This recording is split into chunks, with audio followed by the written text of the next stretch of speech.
Hey guitar fans, Tempe here. I'm going to show you this Gibson SG project that I'm working on. Here we go.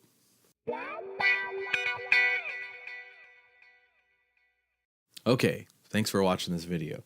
So my plan for this series is to take some guitars that I have and modify them in some way.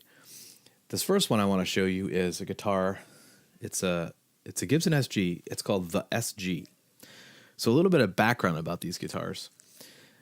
Gibson came out with this series back in the late 70s, early 80s, and some of them were called Firebrand, and they had the Gibson logo was branded into the headstock. Some of them continued on, they were still called the Firebrand, but they weren't branded into the headstock. It's written on the truss rod cover. They were geared towards the lower price point in the market. There was a deluxe version. The deluxe version had a mahogany body, a mahogany neck, and an ebony fretboard.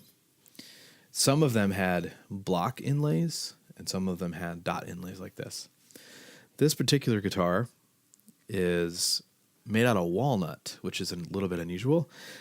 Body and the neck are walnut, and the fretboard is ebony. So even though this was when this came out, it was about $300. It had really nice wood. They didn't go really extreme with the inlays.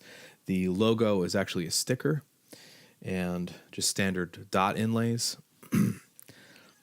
But the wood is really nice. The pickups are called velvet bricks.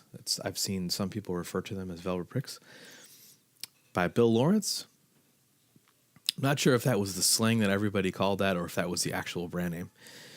The pickup harness is a little different. If you notice, the output jack is on the side rather than the top. And the pickup selector switch is here rather than here. Normally it's over here. So my plans for this guitar, the first thing is the pickups. On this guitar in particular, the neck pickup doesn't work. I changed the volume pot out for it and it still didn't fix it.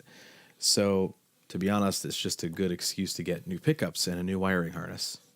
So my plan was I wanted to get the wiring harness called the Page wiring harness after Jimmy Page, where every pot has a push-pull, and you can coil tap the pickups individually. You can do parallel or series outputs, and you can flip the phase.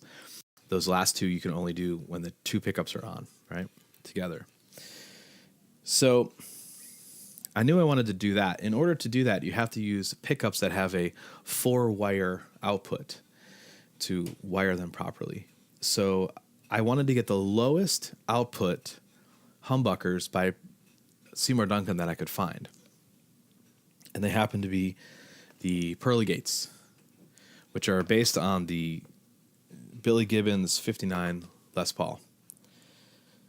So here's the wiring harness as well. I got this wiring harness and the pickup set from Sigler Music, and it's all pre-wired. All these are all push-pulls. And on the output jack, I had them add some extra wire. Unfortunately, the pickup selector switch is in the traditional place here, so I have to move it. And they were really cool. They sent me some extra wire, and I feel comfortable soldering, so I should be okay with that. So my plan is to put these new pickups in this new wiring harness in.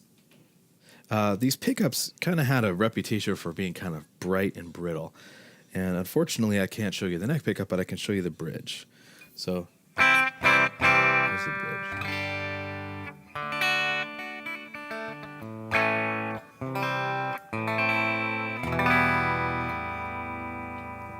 Here's a little bit of single notes.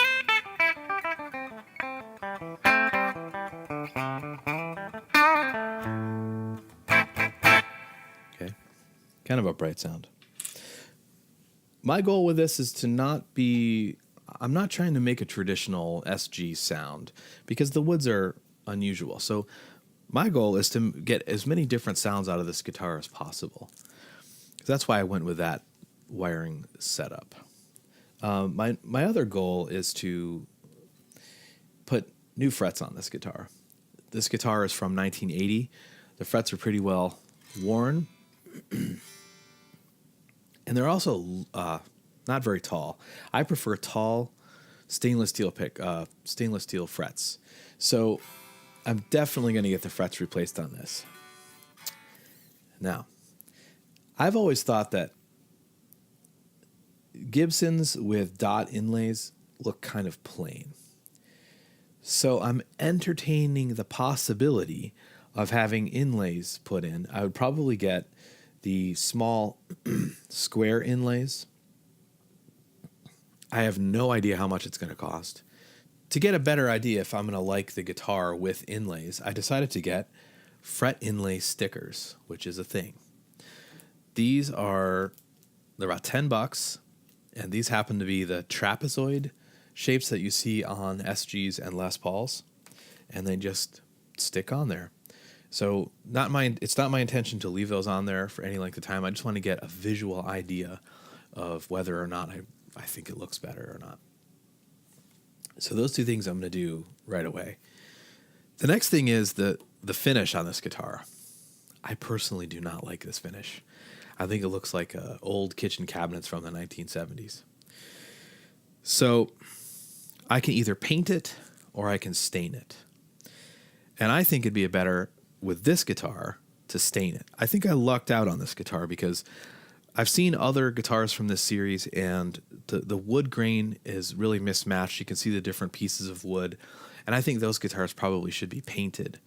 But this guitar, I think the grain is really nice on the surface. So I want to go with like a darker chocolate stain probably. I'm still going to do some research on that. My plan is to get a piece of walnut and try out different stains, different colors, and see which one I like. So I think I'm definitely going to do that. I'm probably going to replace the sticker on the logo with a metallic silver sticker. I think that'll look nice. So that's the plan. Right now, I'm going to go switch out the pickups and put these stickers on, and we'll see what it looks like and what it sounds like. Hey folks, lots of information to share with you on this guitar. It won't fit in the rest of this video, so I want to make another video and show you all the updates and give you some more background about this. So check out the next video. Thanks.